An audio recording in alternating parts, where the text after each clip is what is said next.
Anytime you walk on the street, the most common lingering questions are, where do these kids come from? Who are their parents? Our guest today, who is a former street kid, is going to explain to us all these lingering questions. Karibu sana, and thank you for your time. Thank you. My name is Jedidah Kawira. I'm 27 years old, a mother of one. I used to be on the street, but now I'm reformed. I work with an organization called Love Indeed. It's an NGO. It deals with helping street families. Yeah. Many people will ask themselves, how did you end up on street? And what are the most triggering things that send people on street? Why do you always opt on street? Why would someone opt on street and not go to relatives? There are so many things that can lead one to, a kid for that matter, to run from home and go back to the street and go to the streets. For instance, I have a lot of challenges that made me go to the street. I'm the firstborn to my mom. I was born from a single mom. And then I was raised by my grandfather because my mom was not in a position to raise a child. She was in Form 2 back then. After so many years, my grandfather raising me, providing for me, my mom had already left home and gone to look for greener pastures to try and provide for me and my grandfather. So my grandfather tried his best to take me to school, to provide for me, to be the parent for me. Unfortunately, he passed on in 2005 when I was in class 4 by then. I was in class 4, he passed on. After passing on, I had nowhere to go because my mom was not around. I was not in connection with her. Hata sikuwa namjua vizuri because hakuwa nakam kutembea home that much. And at home, my uncles, that is the brothers to my mom, they were not also in a position to stay with me. They were still bachelors, not married, still in alcohol. So I had to go live with my great-grandmother. But I did not stay with her for long. I stayed with her for like a week or two. And then there's one uncle of mine who used to stay in Nairobi. He decided to take me in. He said he'll take me back to school, he'll stay with me, he'll take care of me. He's a brother to my mom too. So let me cut you short. Nataka unielezee, okay, at what age mamaka alikuacha your grandpa, and then when your grandpa passed on, she didn't attend his burial?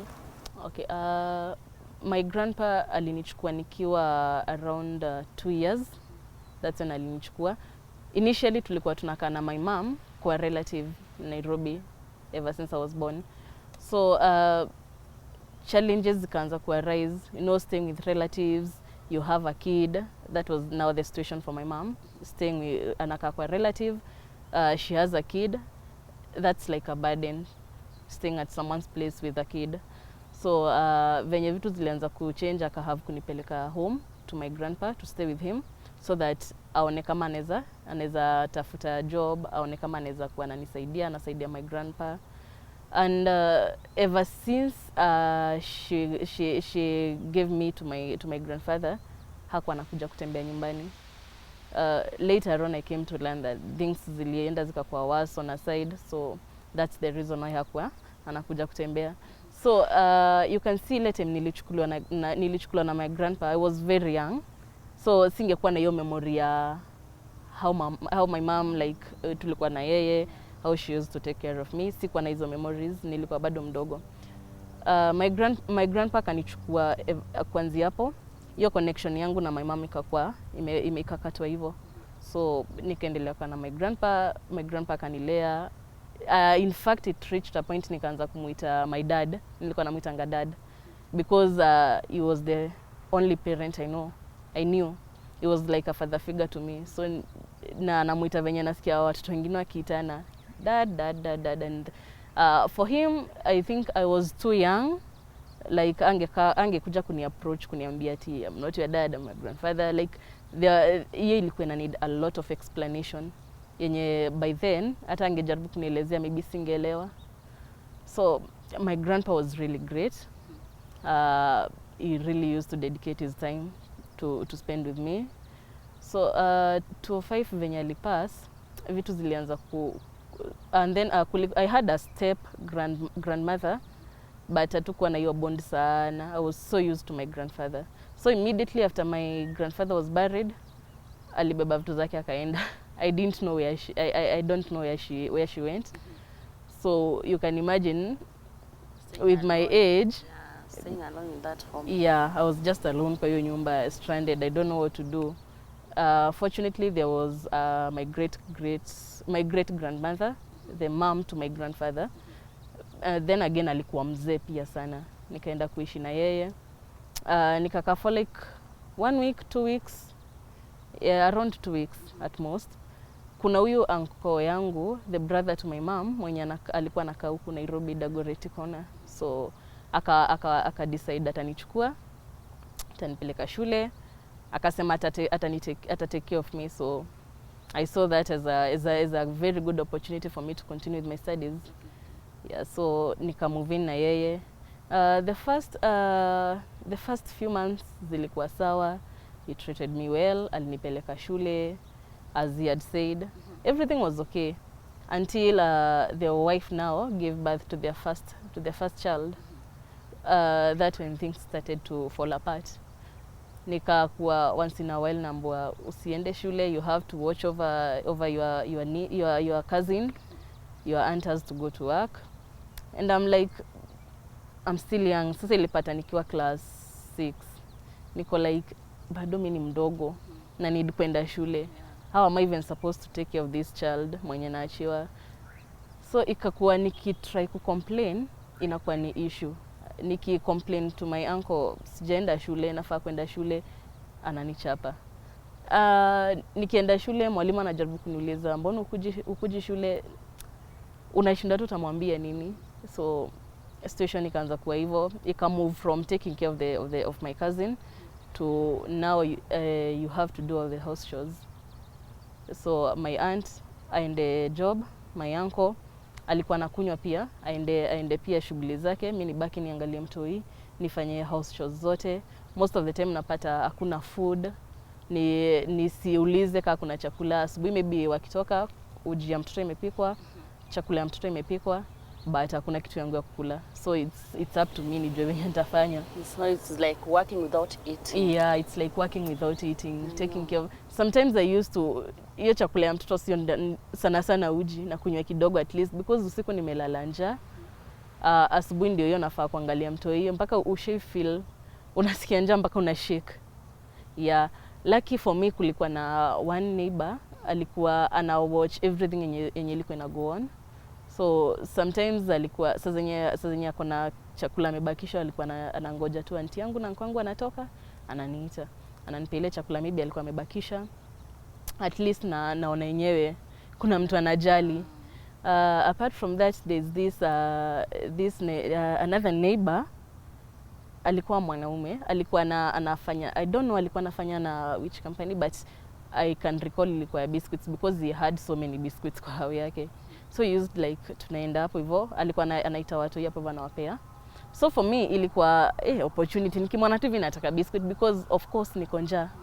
Nataka, I need something to eat. I can't talk to my uncle, I can't talk to my aunt.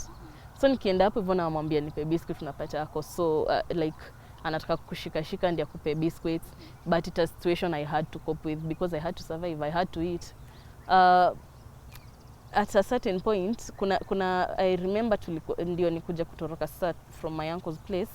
We had like a end of term exam, and sikuwa nimeattend most classes na my class teacher alikuwa ameopt kunilipia exam na like alikuwa ameopt kunisupport in terms of studies because alikuwa anaona ni kama na miss a lot, and maybe alikuwa anafikiria nakosa kwenda shule because yeah. So alikuwa ameopt kunisaidia. Nikaenda shule akanipea hizo ma textbook, akaniambia you have an exam coming, you have to really work hard, you have to study. Kachukua vitabu nikaenda nazo. So that evening kulikuwa kuna drizzle. Nimefanya kazi zote za hao. mtoi yako sawa, amelala. Nikachukua vitabu zangu nikaanza kusoma. So nasoma, najaribu catch up na wale students wengine place wamefika. I'm trying to catch up with them, I'm trying to study. And then my uncle comes out of nowhere. Amekuja akiwa amelewa. Alikuja na waliingia of course na my aunt, and he was drunk. Akaanza tu kupiga kelele out of nowhere. Like mbona unasoma? Mtoto wako wapi? Nikamwambia mtoto amelala. Huyo mtoto amekula venye amelala?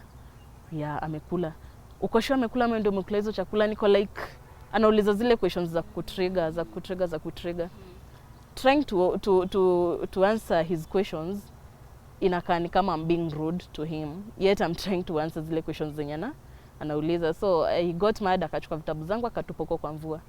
And zilikuwa vitabu zangu zilikuwa za shule sana, nilikuwa nimesaidiwa na mwalimu nikuje nifanye nazo ni revision. I was really frustrated and I was really sad on that day. So nikaambiwa niende nilale, nothing for me to eat for that day. Nikaenda nikalala, but that night I didn't sleep. I was like, I have to get out of this place. And then you know, I'm young, I'm naive. I'm like, nikitoka hapa nje, mimi ni mdogo, definitely kuna mtu ataniona anisaidie. That's what I was thinking. So nikasema I can't stay here. Lazima nitoke hapa, niende nitembe huko nje, maybe nitapata na mtu anisaidie. So early morning, hata before mtu yote amke, mimi nikaamka vizuri, nikavaa, nikafunga mlango, nikaenda. Hakuna mtu alisikia nikitoka. That's how nilitoroka kwa my uncle. And then I was not so familiar with Nairobi, because you remember ndio nilikuwa nimetoka home. I was still young, nimetoka home, nimekuja kwa my uncle. Sikuwa like so familiar na hata Nairobi town. I started walking, nikaangalia zile gari zenye zinakuja zikisema town. I'm just following your barabara. Teremka nayo. Lucky enough there's a stranger, a total stranger. Alikuwa na personal car. Akasimamisha tu akaniuliza, "Hey, mambo poa, unaenda wapi?" Nikamwambia nataka kufika town. I didn't even know naenda town wapi. So nilisema tu naenda town. Akaniambia sawa, naweza kudrop penye unaenda. I didn't even think twice. Nikaingia kwa gari yake, akanidrop. Alinifikisha town actually.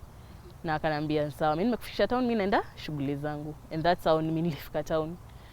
He didn't ask any question. He didn't ask nilikuwa naenda town wapi. He didn't ask like back nikiangalia naona ngani kama ni God, because I had to walk all that way from Dagoretti Corner to town.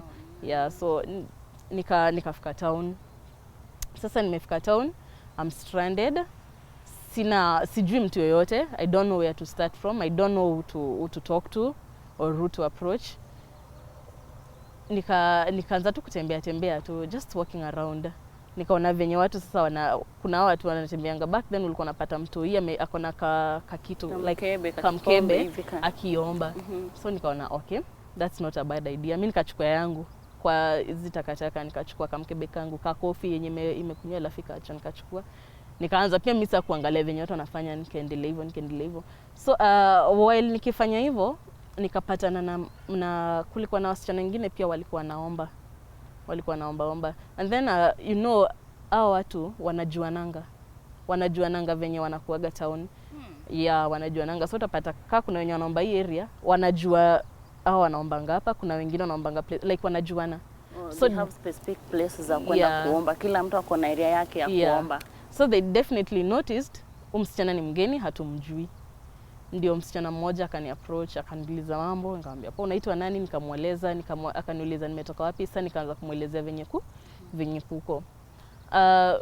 Venye nilianza kumuelezea akaniambia, "Sawa, acha nikupeleke kwa my mom, maybe anaweza kusaidia." Now the mom, I later on came to learn that the mom anachukuanga hawa wasichana wageni town. Ni kama na wa host, but in real sense ni sinyi mtakuwa mnafanya kazi ya kuomba. So hiyo pesa si mnamletea. Yeah. The lady used to stay in Kariobangi. So nikaenda, huyo msichana akaniintroduce kwa mama yake. Mama yake akasema, usijali, I'll take you in. Huyo mama pia alikuwa ni street family ama ni wale wanatumia watoto wa street family? Huyo mama ni okay, siwezi sema ni street family, but alikuwa anaenda kuomba town na watoto wake. But she had her own home in Kariobangi slum. Yeah, alikuwa amerent nyumba ni Kariobangi. So venye aliniambia atani take in, I was like finally nimepata mtu kunisaidia. Nimepata mtu mwenye atani welcome kwake. Just you know, back then I was naive, I was very young. So ningeamini tu chenye mtu ananiambia, especially ukiniambia you have good intentions, uko willing kunisaidia, I'm like this is the opportunity I've been looking for. So sitafikiria mara mbili. Akanichukua akaniambia now for the sake of sisi lazima tukule, lazima nyumba yenye tunalala ilipo, tutakuwa tunaomba, tunamletea do. So benefits za hiyo kazi yote zilikuwa ni nini? Wewe kama unapoa place ya kulala. Only that? Yeah, only that. Ni unapoa place ya kulala. And like anakaa ni kama uko na someone mwenye ako there for you. Yeah, so one day ilienda for some months, and just one day tukiwa kwa hiyo routine ya kuomba. Mimi niko na watu wote wenye tulikuwa tunamba nao wamekimbia, wametoroka. I'm like, watu wanakimbia kwa nini? Before hata nijue nimeshikwa. It was the city council. So wakaniuliza jina yangu, wakaniuliza kama naweza taka kwenda shule, nikamwambia yeah, naweza taka kwenda shule, because nilikuwa nimeona for the months zenye tumestay na this mama, I was expecting maybe nitarudi shule, but that's not the case. So wakaniuliza kama naweza taka wanipeleke shule, nikamwambia yeah, naweza taka wanipeleke shule. And then wakanipeleka kwa hiyo gari yao yenye wanashikanga watu wanaweka. Nikapata tulikuwa tumeshika watu wengi, tukapelekwa sasa kwa center, kwa certain rehabilitation center. Kupelekwa nikaenda nikapata kuna mademu wengine wenye wako huko bado, wenye wanakaa tu poa, like it's like a home. The home was really nice. Ilikuwa like ulikuwa taken care of kama mtoto. Sasa unapelekwa shule, unaprovidewa for everything yenye unanid ya shule, kuna place decent yenye unaweza lala. Kutoka shule at least kuna food. Hakuna hizo, kuna tu zile kazi normal, zile za duty, like lazima clean up place mnakaa, like zile tu kazi normal zenye mtu anaweza fanya. So nilikaa huko nikamaliza class 8. After kumaliza class 8 wakanipeleka high school. Kunipeleka high school tukiwa form 2, rule ingine ikaintroducewa. Now that umemaliza, at least mtu yote mwenye amemaliza class 8, you have to get out of the center, because kuna wale watoto wengine wenye wanaletwa. Hiyo space like inanida watu na wenye wanaletwa maybe ni wadogo wetu. So kama umemaliza class 8, at least wamesaidia penye wanaweza. Unaweza toka, kama uko na relative unaweza mpigia kukujia. Kama una relative, you just get out. So for me ilikuwa tena ilinirudisha penye nilikuwa. To bounce you back to the street. Yeah, because nikiwa hapo kwa center, venye mimi nilifika kwa center, sikuwa na like ile stress ya nita communicate. Sikuwa na lack anything, because the center ilikuwa na provide. Sikuwa na ile curiosity ya kutaka call anyone, and then sikuwa nataka mtu yote ajue nakaa wapi. Nilikuwa na namba ya my mom, but sikuwa nataka mtu yote ajue nakaa wapi. And all this time your mom never knew that you were surviving on street? No, she didn't know. So sikuwa nataka hata kucall hata my mom mwenyewe, because nilikuwa naogopa maybe nitarudishwa kwa uncle yangu. Na sasa hiyo ndio kitu nilikuwa najaribu kuavoid. So nilienda kutoka kwa center tena. Lucky for me kulikuwa na msichana mwingine mwenye alikuwa tulikuwa naye kwa center, but alikuwa so familiar na hizo stories za street. Yeye alitoka mbele yangu. Mimi kutoka niko like sasa nitaenda wapi? And then I remembered there's this kuna uchali mwenye alikuwa ananikatianga. Nikasema acha niende huko, maybe atanisaidia. Kwa street sasa? No, huyo sasa nikiwa kwa center, ile tu unapata ngoko wewe nikadem, kuna chali fulani anakukatia mahali, niko like nitaenda huko. Nilikuwa sure atanisaidia, because I was like ananijua, amekuwa akinikatia for long, so definitely atataka kunisaidia. I'm still naive. Nikaenda niliendanga jioni, ndio nikamwambia yeye nataka mahali pa kukaa center, kumeenda hivi na hivi na hivi. Akanambia sawa, unaweza lala hapa. So mimi hiyo usiku kulala hapo ikakuwa si venye nilikuwa na expect. Shele akasema ndio mimi nilale hapo, I have to sleep with him. So I was like no. Nikatoka. Even when nilitoka, nikakuja kutafuta msichana mwenye alikuwa rafiki yangu, tulikuwa naye kwa center, alikuwa mlango kubwa. Nikakuja kumtafuta sasa mlango kubwa base. Nikakuja at least sasa nikapata kwa hiyo base kuna watu wengi wenye sijui, but kuna mtu at least najua na anajulikana hapo.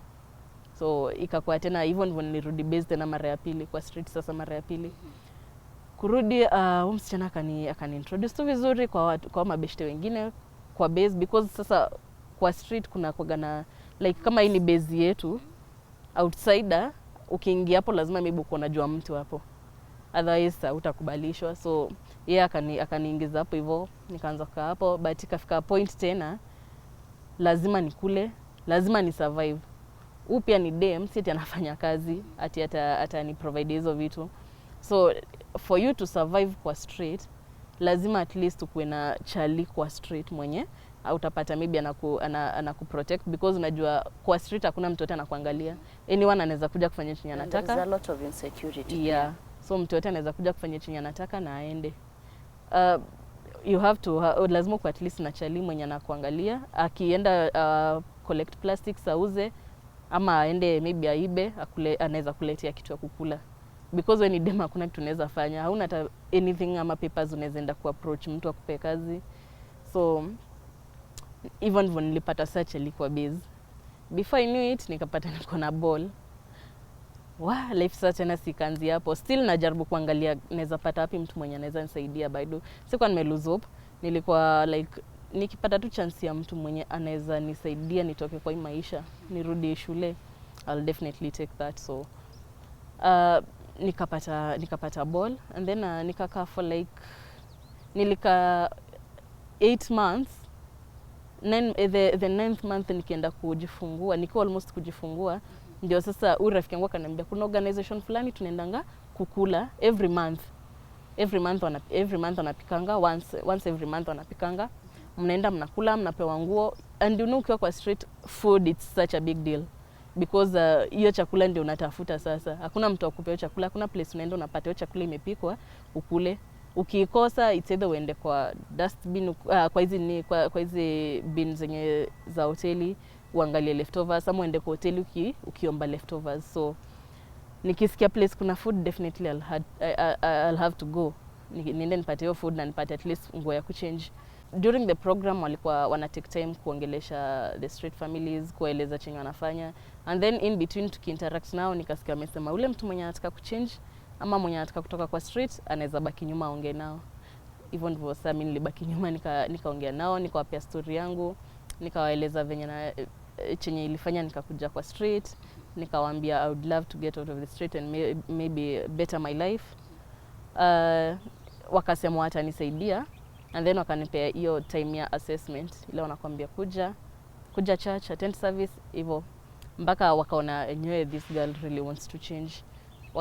Wakani rentia hao kwanza, because sasa ilipata nishapata mtoi, wakanirentia nyumba, and then mimi nikamwambia bado nataka kurudi shule. Wakanambia sawa, naweza enda, because kuna hizi shule za adults zenye unaweza soma na bado kuna mtoi.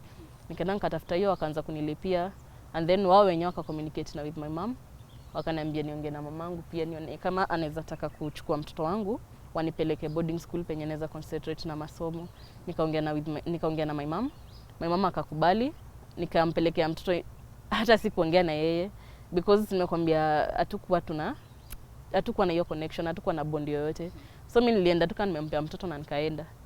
Nikakuja the organization akanipeleka kwa ni boarding school, nikaingia form 3, form 4 nikamaliza. Wakanilipia college. I wanted to do social work and community development. Wakanilipia nikafanya diploma in social work and community development, and then wakanipea kazi after nimemaliza. You told me that you have also a book that you are writing. What are you writing about? I'm writing a book about it's basically about the story of my life, everything I've gone through, where my life started, everything I've gone through, the challenges I've faced, how I ended up on the streets, every challenge that I've faced on the way up to where I am today. And it's like an inspiration book. I'm really hoping it benefits a lot of people out there to know how to treat their kids, how to treat their relatives, because it's not only the parents who make watoto watoroke nyumbani wakuja kwa street. There's also relatives maybe kuna watoto wenye hawana wazazi, right? So unapata pia relatives maybe kuna zile vitu zenye wanafanya zina lead to mtoto ku feel rejected, and then apati ile love anataka kwa familia. So utapata at the end of it all ametoroka, ameenda kutafuta love outside, na outside it's even worse. Yeah. Single parenting, I know it is a bit tricky, especially to mothers who probably they are raising boys or girls. Na wewe umepitia hayo yenye umetuelezea. What would you advise single parenting mothers? What do you think they should do? Wafanye nini ndio to maintain that bond? Just be there for your child. It doesn't matter, you know, at the end of it all, yes, the material things was not matter, because of course you have to provide for them, for their needs, but being there for them, it's even better, because most of the time napatanga watoto wakikaa pamoja, mostly nasikianga wakisema my mom did this for me, my dad did this for me, especially after holiday, after wamefunga shule, wamerudi shule, ndio unaanza kusikia watoto wakisema innocently, mamangu alinifanyia hivi, mamangu alinifanyia hivi. So if you can be there for them, just spend time with them. Ina matter a lot. Hizo small details ndizo hawatasahau. As we wrap up the interview, one single advice that you will give to young single mothers? One young single mother, do what best for your kid. Yeah, and always try to be better for your kid. Thank you so much, and thank you for your time. Thank you so much. Thank you for having me.